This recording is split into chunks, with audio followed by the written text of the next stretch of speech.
ओम नमो भगवते वासुदेवाय। ओम नमो भगवते वासुदेवाय। ओम नमो भगवते वासुदेवाय। ओम वासुदेवाय। ओम नमो भगवते वासुदेवाय। ओम नारायणं नमस्कृत्य नरं चैव नरोत्तमं नरं चैव नरोत्तमं देवीं सरस्वतीं व्यासं देवीं सरस्वतीं व्यासं देवीं सरस्वतीं व्यासं देवीं सरस्वतीं व्यासं ततो जयमुदीरये ततो नष्टप्रायेषु भद्रेषु जयमुदीरये। नित्यं भागवत सेवया नित्यं भागवत सेवया भगवती उत्तमा श्लोके भगवती उत्तमा भक्तिर्भवति नैष्ठिकी कृष्णाय वासुदेवाय देवकी नंदनाय च नंदगोपाय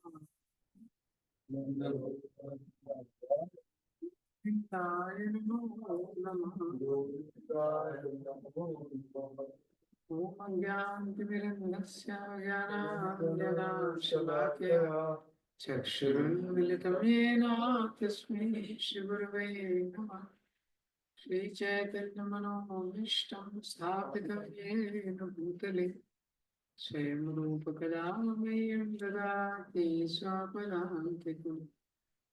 देवं श्रीगुरो श्रीयुतापतिकमलं श्रीगुरुं वैष्णवांश श्रीरूपं साग्रजातं सहगना रघुनाथान्वितं तं सजीवं सावधूतं सावधूतं परिजनासहितं कृष्णचैतन्यदेवं श्री राधा कृष्ण पादान सहगना ललिता श्री विशाखान्वितांश नमो विष्णुपादाय कृष्ण पृष्ठाय भूतले श्रीमते भक्तिवेदांत स्वामीति नामिने नमस्ते सरस्वते देवी गौरवाणी प्रचारिणे निर्विशेष शून्यवादी पाश्चात्य देश कारिणे नमो महावदन्याय कृष्ण प्रेम प्रदायते कृष्णाय कृष्ण चैतन्य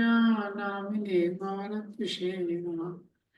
हे कृष्ण करुणा सिंधु दीनबंधु जगत्पते गोपेश गोपिका कांता श्री राधा कांत नमोस्तुते। तप्त कांचन गौरांगी श्री राधे वृंदावनेश्वरी विश्वानुसुते देवी प्रणमामि हरिप्रिये। वाञ्छाकल्पतरुभ्यश्च कृपा सिन्धुभ्येव च पतितानां पावनेभ्यो वैष्णवेभ्यो नमो नमः। जय श्री कृष्ण चैतन्य प्रभु नित्यानंद श्री अद्वैत गदाधर शिवासादि गौर भक्तवृंद। हरे कृष्णा कृष्णा कृष्णा हरे हरे हरे राम राम राम हरे हरे।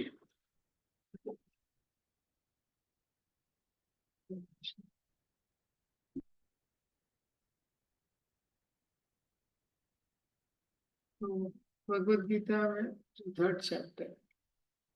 सो 3.1 में अर्जुन ने प्रश्न किया भगवान से, जायसी चेत कर्मणास्ते मत्ता बुद्धि जनार्दन तत्किं कर्मणि घोरे माम नियोजसी केशव।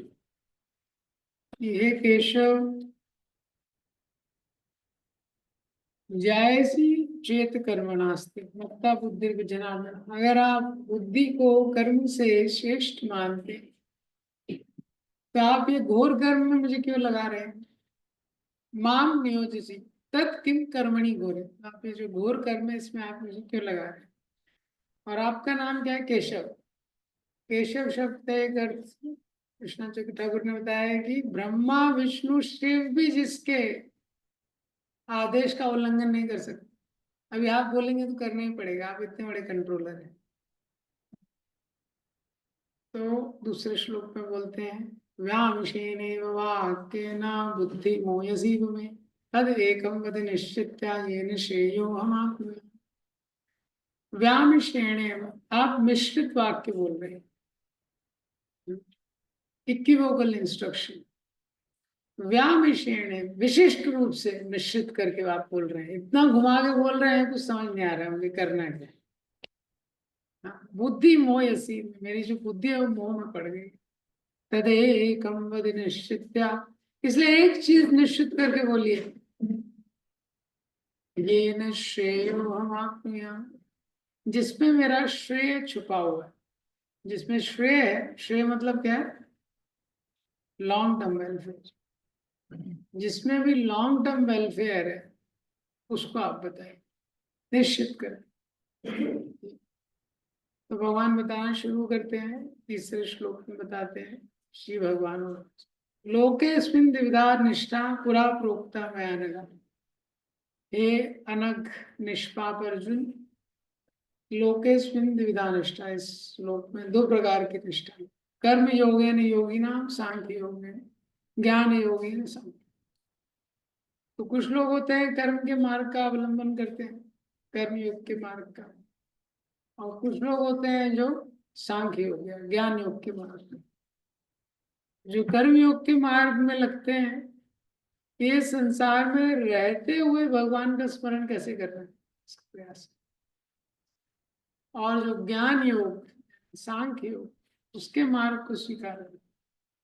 तो वो लोग इस संसार की सारी क्रियाओं से, सारी जिम्मेदारियों से निवृत्त होके जंगल में जाके निकलेंगे, उस प्रकार से अपने चित्त को भगवान में लगाने का प्रयास। तो चौथे श्लोक में भगवान ने अर्जुन को बताया, लेकिन ना कर्मणाम अनारंभम नैष्कर्म्यम पुरुषोस्मृते, केवल कर्म ना करने से तुमको निष्कामता प्राप्त नहीं होगी। क्योंकि अर्जुन ये युद्ध नहीं करना चाहता है, क्योंकि उसको लग रहा है कि मैं युद्ध करूंगा तो युद्ध करूंगा, ये तो घोर कर्म है और इसका घोर रिएक्शन होगा। हाँ, एक्शन और रिएक्शन का न्यूटन का थर्ड लॉ। तो इसका जो रिएक्शन होगा, इसकी प्रतिक्रिया होगी, वो भी बहुत खतरनाक होगी। भगवान बोल रहे हैं लेकिन ना कर्मणा अनारंभम, केवल कर्म ना करने से निष्कामता को प्राप्त नहीं होगी। ऐसा नहीं है कि तुमने काम नहीं किया तो रिएक्शन नहीं लगी। क्या एग्जाम्पल दिया था इसका कल? डॉक्टर, जैसे कोई डॉक्टर है, पेशेंट मरने वाला है, हाँ पेशेंट लेटा हुआ है और डॉक्टर कुछ नहीं करता, और फिर कोई पूछने आता है जब पेशेंट की डेथ हो जाती है, बोले मैं तो कुछ किया ही नहीं, मैं कुछ नहीं किया। तो क्या डॉक्टर के ऊपर केस होगा? क्यों केस होगा? ना करने में भी रिएक्शन लगे। इसलिए भगवान बता रहे हैं, अगर तुम सोच रहे हो कोई मैं कर्म ना करूं, तो कर्म ना करने मात्र से रिएक्शन से नहीं बच सकते। ये कर्म ना करने मात्र से अजा संन्यास नादेवा सिद्धि समधिगच्छति। और अगर तुम सोचो कि कर्म संन्यास ले लूं केवल, इससे तुमको कोई सिद्धि भी प्राप्त नहीं है। केवल तुमने सोचा कि कर्म संन्यास ले लिया, यानी कर्म को सब छोड़ दिया, अब मुझे कोई टेंशन नहीं रहेगा, कोई शांति, पूरा शांति, सफलता को प्राप्त हो, तो ये भी संभव नहीं।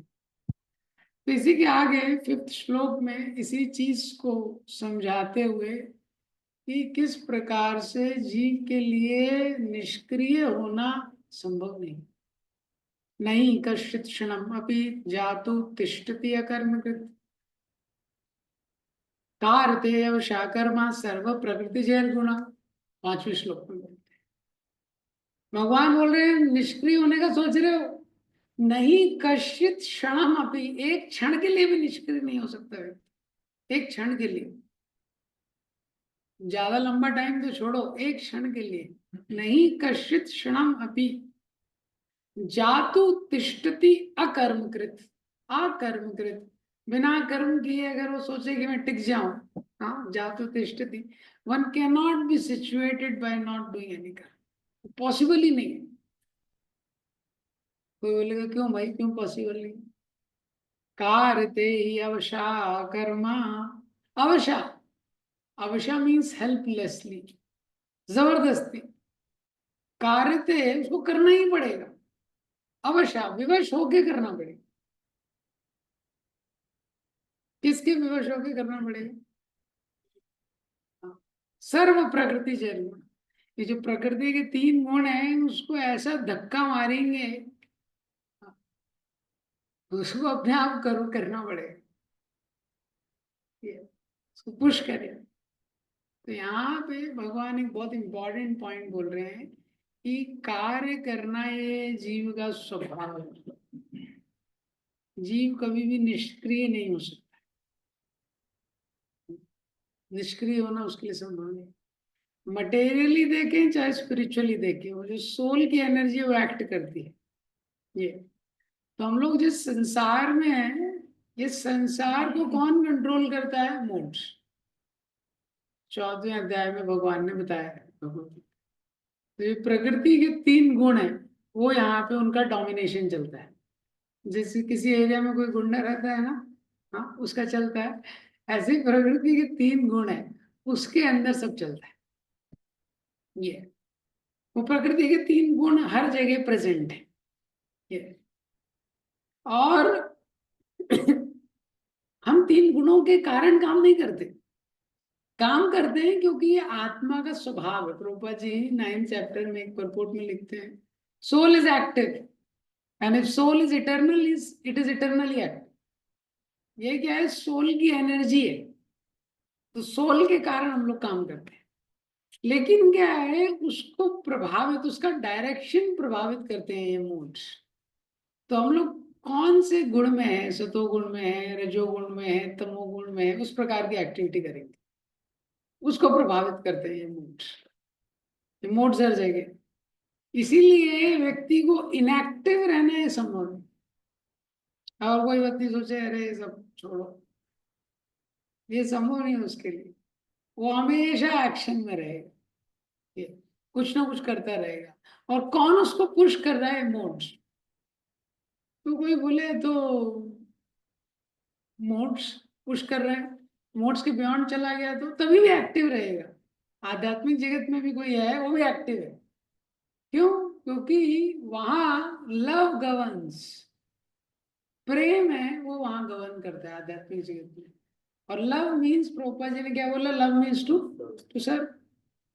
सर्व मतलब वो भी निष्क्रिय नहीं रहेगा। प्रेम के स्तर पे कोई आ गया तो भी भगवान की सेवा में लगेगा ना। तो आध्यात्मिक जगत में भी ऐसा नहीं कि सब सो रहे हैं बैठ के, सारी अष्ट सखियां हैं, 108 सखियां हैं, लाखों गोपियां हैं, सब लगे हुए हैं सेवा में। तो आध्यात्मिक जगत में भी चला गया, गुण के बियॉन्ड भी चला गया अगर मोड्स के, तभी भी लिविंग एंटिटी एक्टिव रहता है, उसका नेचर है। और गुण कोई अंदर है, मोड्स के अंडर है, तभी भी एक्टिव। अंतर क्या है? मोड्स के अंडर है तो पुश में। बेसिकली ये जो शब्द है कर्म, कर्म शब्द को अलग अलग तरह से गीता में एक्सप्लेन किया गया। और ये जो एक शब्द है कर्म, इसका उपयोग भी, ये जो शब्द है, कई चीजों के लिए किया गया। जैसे एक होता है कर्म, किसको बोलते हैं? कार्य करने में। No one can remain without doing any karma, कोई भी व्यक्ति कार्य किए बिना नहीं रह सकता।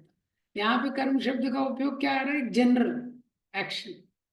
दूसरा क्या है? ये जो भगवान का सिस्टम बना है एक्शन रिएक्शन का, इसको भी कर्म बोलते हैं। जैसे बोलते हैं ना, नो वन कैन, कोई भी व्यक्ति अपने कर्म से बच नहीं सकता है। यहाँ पे कर्म शब्द का उपयोग का मतलब क्या है? कर्म के रिएक्शन से, एक्शन रिएक्शन का ये जो साइकिल है। अग्रे धावती धावता, हमारा कर्म हमारे आगे भागता है, हमारा कर्म हमारे आगे भागता है। जो पुण्य आपने कर दिए उसका result it will chase after, वो रिजल्ट आपके पीछे भागेगा। जो पाप कर दिया उसका रिजल्ट भी आपके पीछे भागेगा। उदाहरण दिया है शास्त्रों में, जैसे गाय का बछड़ा होता है, लाखों गाय खड़ी, हजारों गाय खड़ी है, अपनी माँ को पहचान लेगा और दौड़ के अपनी माँ के पास ही जाएगा। ऐसे ही जो कर्म कर देते हैं उसका जो रिएक्शन बनता है वो वेट कर रहा है हमारे लिए। किसी ने पुण्य कर्म किया है, हाँ, आपने गर्मी में प्याऊ लगाते हैं ना लोग, अगले जन्म में फिर आपके नदी के बाजू में जन्म होगा, पानी पानी पानी पानी। किसी ने वस्त्र दान दिया है तो अगले जन्म में भी टेक्सटाइल मिल का ओनर बन जाएगा। हाँ। तो क्यों वो उसके पीछे भाग रहा है वो कर्म, आपके पास आएगा ही। किसी ने कुछ दान दिया है तो क्या है, वो उसको मिलेगा ही, मल्टीप्लाई होके मिलेगा। इसलिए जैसे किसी की लॉटरी लग जाती है, हमको लगता है तो अचानक हो गया, there no accidents, there no accidents here, everything has a cause. कोई भी चीज अकारण नहीं होती है, उसके पीछे कारण है। हमको नहीं दिख रहा है इसका मतलब ये नहीं कि है नहीं। ये तो ये एक्शन रिएक्शन की साइकिल, जो भी कर्म करते हैं उसको भी कर्म बोलते हैं ये। और वो हमारे लिए वेट कर रहा है। फिर जो रिएक्शन होता है, केवल रिएक्शन, उसको भी कर्म बोलते हैं। कई बार लोग बोलते हैं पता नहीं कैसी फूटी किस्मत है, हाँ, पता नहीं क्या मेरा कर्मा था कि ऐसा मुझे कष्ट मिल रहा है। तो बहुत बीमार रहता है, कुछ रहता है, बोलता है ना, पता नहीं क्या मेरा कर्मा था। यहाँ पे कर्म शब्द किसके लिए उपयोग हुआ है? रिएक्शन के लिए। वो समझ नहीं पा रहा है ये रिएक्शन मुझे क्यों मिला। और जो किस्मत होती है, डेस्टिनी, उसके लिए भी कर्म शब्द का उपयोग किया जाए। हाँ, जैसे कोई व्यक्ति कहीं आ गया, तो अमेरिका से इंडिया आ गया तो बोलता शायद मेरी किस्मत में ही था भारत में आना। इंडिया से अमेरिका में जाके सेटल हो जाते हैं, तो शायद मेरी किस्मत में ही था। तो वो भी क्या कर्म के लिए उपयोग कर। तो एनीवेज, ये जो श्लोक है इसमें भगवान जो इम्पोर्टेंट पॉइंट बता रहे हैं वो क्या है कि बिना कर्म के रहना ना तो ये संभव है, ना ये नेचुरल है। ये कोई व्यक्ति सोचे कि मैं सर कर्म का त्याग कर दूं पूरी तरह से, ना तो ये संभव है और ना ही ये उसके लिए नेचुरल है। हाँ, अभी जब लोग कई बार बोलते हैं कि मैं कर्म नहीं करूंगा, उनका मतलब कई बार रहता है फिजिकली, कुछ नहीं करूंगा, बैठे रहो, सो जाऊंगा। हाँ, तो फिजिकली इनएक्टिव हो सकता है थोड़े टाइम के लिए, लेकिन माइंड उसका हमेशा एक्टिव रहेगा। माइंड क्या रहेगा? एक्टिव रहेगा। इसीलिए कल जिस चीज की चर्चा कर रहे थे, फिजिकल एक्टिविटी भी इंपॉर्टेंट है। वर्ण आश्रम में ब्राह्मण के लिए, क्षत्रिय के लिए, वैश्य के लिए, शूद्र के लिए, सबके लिए कुछ ना कुछ कर्म निर्धारित किया है। ये कर्म क्यों निर्धारित किया है? ऐसा नहीं है कि कर्म करेगा उसके अकॉर्डिंग उसको पैसा मिलेगा, ऐसा लोग सोचते हैं। नहीं, वो कर्म निर्धारित उसके लिए किया है, क्योंकि नहीं करेगा तो क्या है, अगर अपने कर्म में नहीं लगेगा जो उसके लिए शास्त्र ने फिक्स किया है, तो पाप करेगा। ये प्रॉब्लम, पाप कैसे करेगा? फिजिकली अपने कर्म में नहीं लग रहा है। हम्म। तो क्या होता है, अब जो फिजिकल जो बॉडी का एनर्जी है जो पूरा, वो कहाँ चला जाएगा? वो एनर्जी अब कंसंट्रेट हो जाएगा उसके माइंड पे। जैसे क्या होता है, लोग लगे रहते हैं ना, इंगेज रहते हैं, हाँ, तो उससे भी कुछ पाप करने से बचे रहते हैं। अब लेकिन क्या है, फिजिकली कोई एक्टिविटी नहीं कर रहा है, तो क्या है, फिजिकल इनएक्टिविटी के कारण क्या होगा, जो पूरी एनर्जी अब कहाँ ट्रांसफर होगी? माइंड में। ये- तो फिर क्या है, फिर वो गलत, माइंड की हाइपर एक्टिविटी हो जाएगी, गलत काम करेगा। ये- तो इनएक्टिव रहना उसके लिए ऑप्शन नहीं है, स्पिरिचुअली और मटेरियली उसको एक्टिव तो रहना ही है। ये और इसीलिए उसका शास्त्रों के अनुसार, वैदिक शास्त्र में इसीलिए इस प्रकार की व्यवस्था थी कि व्यक्ति फिजिकली और मेंटली दोनों एक्टिव रहे। फिजिकली भी बहुत सारी चीजें थी, हाँ, अब जाएगा नदी से पानी भर के लाएगा, हैंडपंप चलाएगा, कुएं से खींचेगा, फिजिकली भी लोग इंगेज रहते थे और मेंटली भी। हाँ, शास्त्रों को पढ़ते थे, सुनते थे मेंटली। अभी क्या हो गया, टेक्नोलॉजी आ गई, फिजिकल इंगेजमेंट एकदम कम हो गया। कोई नदी से पानी लाने जाता है, हाँ, अरे सब्जी लेने तक नहीं जाते आजकल लोग, बाकी तो छोड़। तो फिजिकली इनएक्टिविटी हो गई। अब क्या है, पूरा टाइम बचा है। अब वो क्या है, माइंड मैनेज करता है। फिर क्या है, वो मोबाइल में देखते हैं दिन भर, उनको पता ही नहीं क्या करना है, तो ज्यादा नेगेटिव काम करते हैं। इसीलिए भगवान बोल रहे हैं एक्टिव रहना तो जीव के लिए उसको रहना ही पड़ेगा। और क्या होता है, अब एक्टिव रहने में उसको के लिए क्या इम्पोर्टेंट है, कहाँ एक्टिव रहना है ये उसको सोचना है, ये उसको चूज करना है। और वो चूज करने के लिए ही लिविंग एंटिटी को फ्री विल दिया है। सब चीज डेस्टाइंड है क्या, सब कुछ पहले से लिखा हुआ है क्या किस्मत में? अगर सब कुछ किस्मत में लिखा हुआ है तो शास्त्र में बोला जाता है ये करो ये नहीं करो, ये सब का मतलब ही नहीं है। मतलब ही नहीं है ना, अगर सब कुछ डेस्टाइंड है तो सब कुछ डेस्टाइंड नहीं है। जो पास्ट में कर्म किया था, जब जीवात्मा शरीर चेंज करता है, उसका सूक्ष्म शरीर उसके साथ जाता है, कर्मा का स्टॉक भी जाता है। तो जो पास्ट में कर्म किया था पहले, उसका रिएक्शन जो है वो डेस्टाइंड है। लेकिन बहुत कुछ है जो डेस्टाइंड नहीं है, इसीलिए तो कर्म का कॉन्सेप्ट है। ऐसा भी है जो नहीं है डेस्टाइंड। दूसरा, शास्त्र के अकॉर्डिंग आपको क्या प्राप्त हो रहा है अपनी किस्मत के अनुसार, वो इतना इम्पोर्टेंट नहीं है। जो भी परिस्थिति उत्पन्न हो रही है उस पर आप रिस्पॉन्ड कैसे कर रहे हो वो ज्यादा इम्पोर्टेंट। आप कैसे रिएक्ट कर रहे हो वो परिस्थिति में, वो इम्पोर्टेंट है ज्यादा। क्योंकि पिछले जन्म के अनुसार ठीक है, आपको एक प्रकार का शरीर मिला, बीमारी मिली, कुछ धन संपत्ति मिली, कुछ अच्छा पॉजिटिव नेगेटिव मिला, लेकिन आप उस पर रिस्पॉन्ड कैसे कर रहे हो ये आपके हाथ में। और ये ज्यादा महत्वपूर्ण चीज है। पांडवों के जीवन में भी देखते हैं, उनके पिताजी की मृत्यु हो गई, फिर हस्तिनापुर में रहने लगे, इतना उनके साथ षड्यंत्र हुआ, इतनी सारी समस्याएं आई, द्रौपदी का अपमान हुआ, वनवास हुआ। लेकिन युधिष्ठिर महाराज क्या बोलते हैं महाभारत में कि ये जो कुछ भी हुआ हमने तो नहीं किया, तो क्या है, ये हमारे प्रारब्ध में था जो प्राप्त हुआ।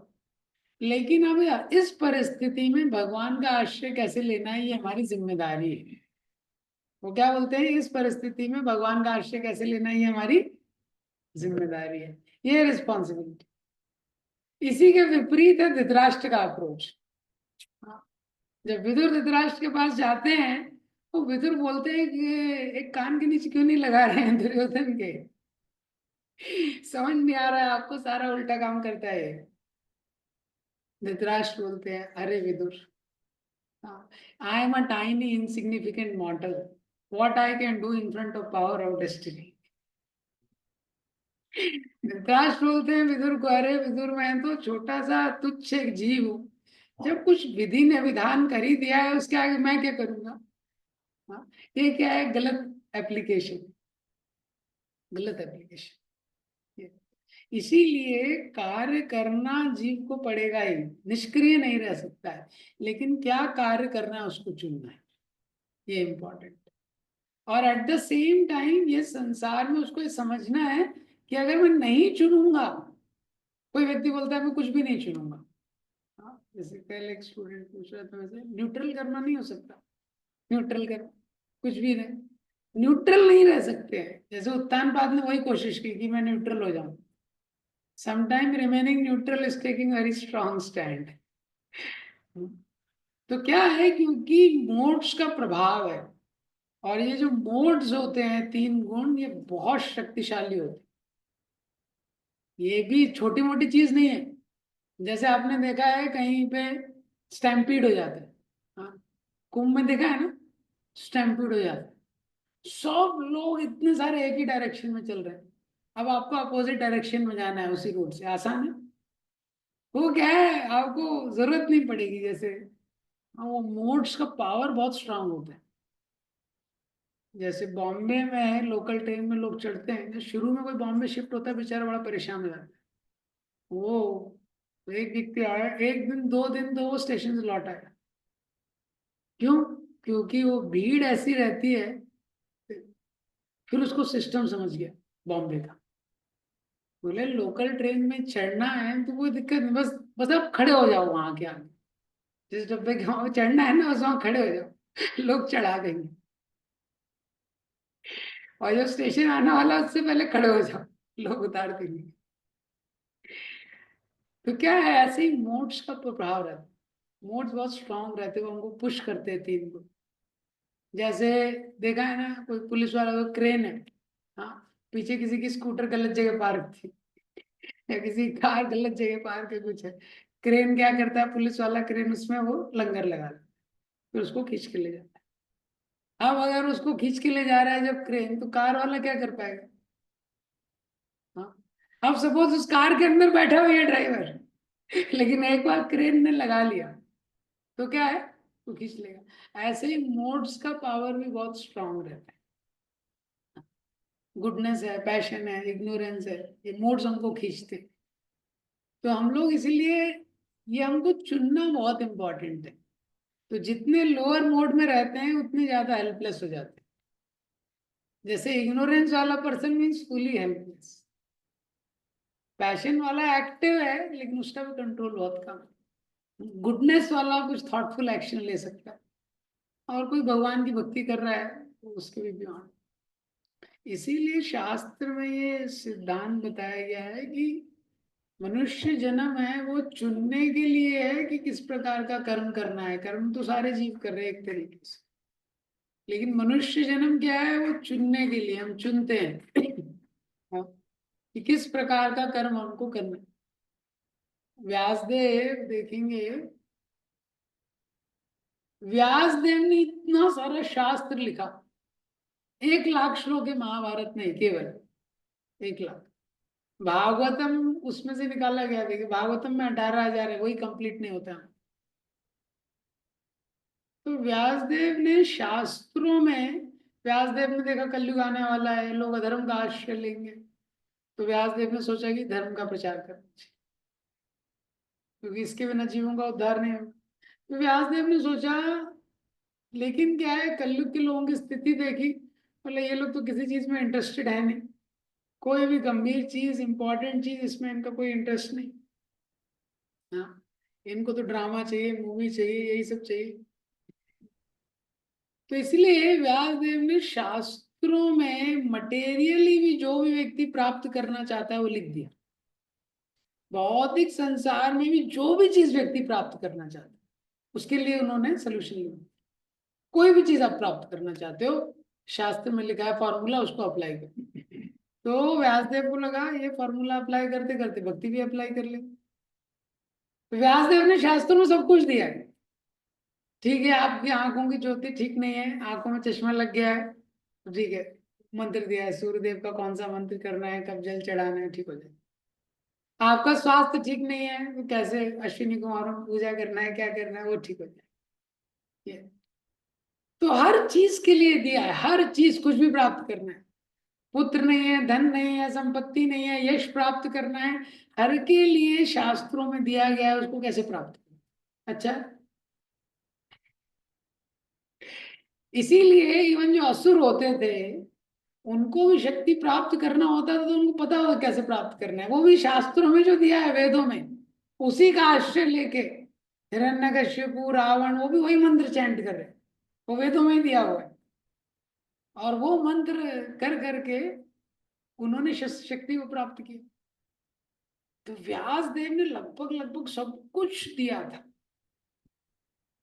ये, लेकिन ये सब देने के बाद भी व्यासदेव को खुद ही संतुष्टि का अनुभव नहीं हुआ।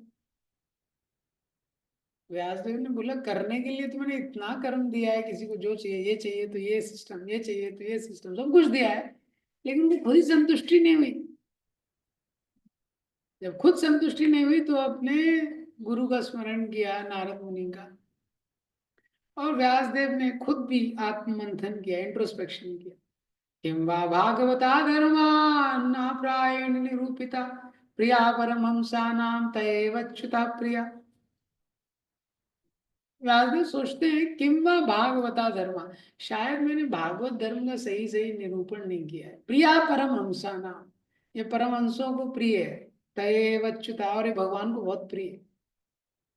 तो मेजोरिटी के चक्कर में मैंने ये 2 कैटेगरी को निग्लेक्ट कर दिया। मुझे लगा मेजोरिटी क्या देखेगी, तो नारद मुनि आते हैं। नारद मुनि से व्यासदेव पूछते हैं, despite of disciplinary actions, despite of following strict rules and regulations, despite of doing the work which for the welfare of others, why I am not satisfied? मैंने बोले इतने अनुशासन का पालन किया। व्यासदेव कहाँ रहते थे? बद्रीनाथ, बद्रिकाश्रम। और 12 महीने रहते थे, ऐसे नहीं कि 3 दिन का टूर किया वापस आ गए। सोचो वहां रहते थे इतनी ठंड में, इतना डिसिप्लिन फॉलो किया उन्होंने, इतना स्ट्रिक्ट रूल्स फॉलो किया। बोले तभी भी मैं संतुष्ट क्यों नहीं? हाँ? नारद मुनि ने बहुत इंपॉर्टेंट आंसर दिया। नारद मुनि ने क्या बोला? You gave everything in the Vedas. You gave everything in the Vedas for the people except one thing, and that one thing is the only thing which will actually satisfy their soul. तो नारद मुनि ने व्यासदेव को बोला, आपने वेदों में सब कुछ दे दिया, वो एक चीज को छोड़ दिया, और वो जो एक चीज है वो ही जीवात्मा को संतुष्ट कर सकती है। नारद मुनि का प्रॉम्प्ट डायग्नोसिस। तो इसीलिए ये बहुत एक इम्पॉर्टेंट चीज है। जीवन में ऐसा नहीं है कि बस जीवन को भर देंगे तो संतुष्टि आ जाएगी। हमको पता होना चाहिए कि जीवन को किस चीज से भरना है।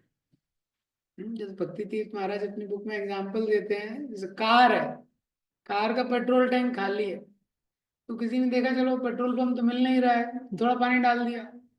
हाँ, थोड़ा कहीं से पानी डाल दिया, थोड़ा कहीं से सरसों का तेल डाल दिया, हाँ, थोड़ा कुछ और डाल दिया, मिर्ची डाल दी, दालचीनी डाल दी, टैंक भर गया।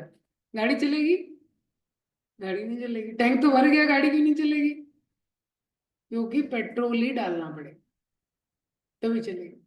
इसी तरह मनुष्य को लगता है कि किसी भी चीज से जीवन को भर दो, बैंक बैलेंस से थोड़ा भर दो, थोड़ा लोग नेम फेम करने लगे, 2-3 लोग आगे पीछे सलाम करने लगे, ये इससे क्या संतुष्टि मिलेगी? वो संतुष्टि नहीं मिलेगी। शास्त्र बता रहा है एग्जैक्टली क्या चीज से आपको जीवन को भरना है, तभी संतुष्टि मिलेगी। वही प्रश्न सुत गोस्वामी से शानकादि ऋषियों ने किया। और क्या बस सवे पुंसा परो धर्मो ये तो भक्ति ये तो से अहेतु की अप्रतिहता ययात्मा सुप्रसिद्ध।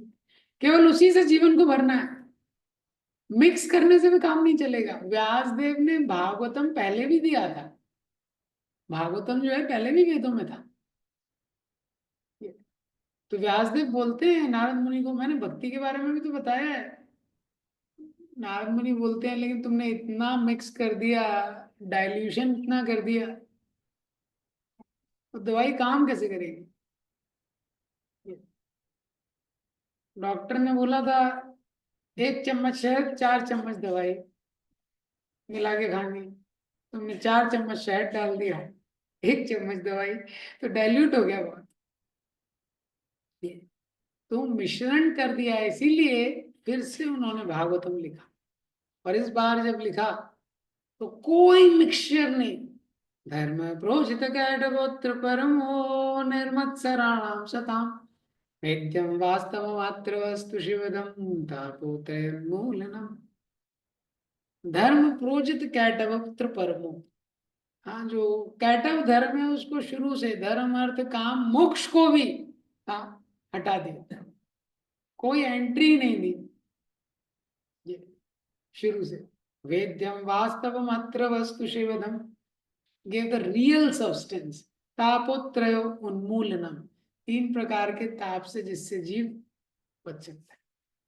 इसलिए जो स्पिरिचुअल लाइफ है ये सबसे इंपॉर्टेंट कर्म है हमको करने के लिए, प्योर डिवोशनल सर्विस, क्योंकि यही आत्मा को संतुष्ट कर सकता है। बाकी सब चीजें कर रहे हैं हम लोग जीवन को भरने के लिए, लेकिन वास्तव में उससे संतुष्टि प्राप्त नहीं होगी।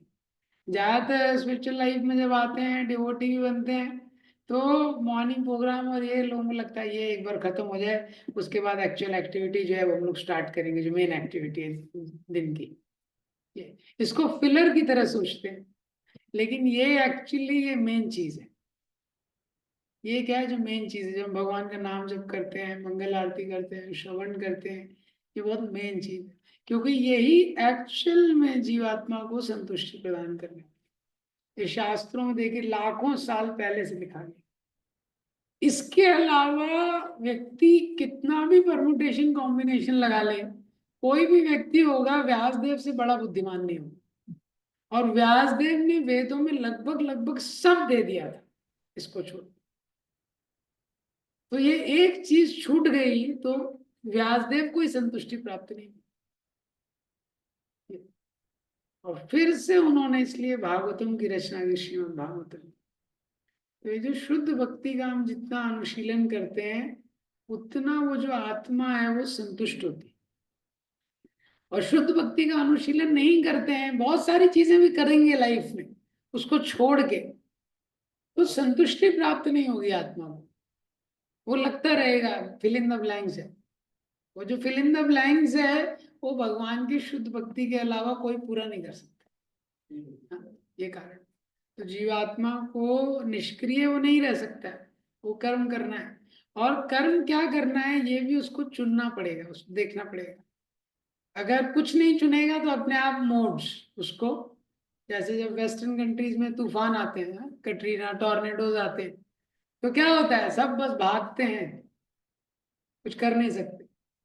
तो अगर उसने चुना नहीं, हैबिट नहीं डाला चूज करने का, फ्री विल का भी उपयोग नहीं किया, तो वो तो बस जिस डायरेक्शन में फ्लो चल रहा है, जो मोड चल रहा है उसके अकॉर्डिंग उसको हेल्पलेसली काम करना पड़ेगा, ऐसा है।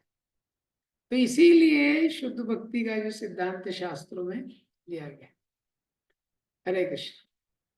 किसी का कोई क्वेश्चन है?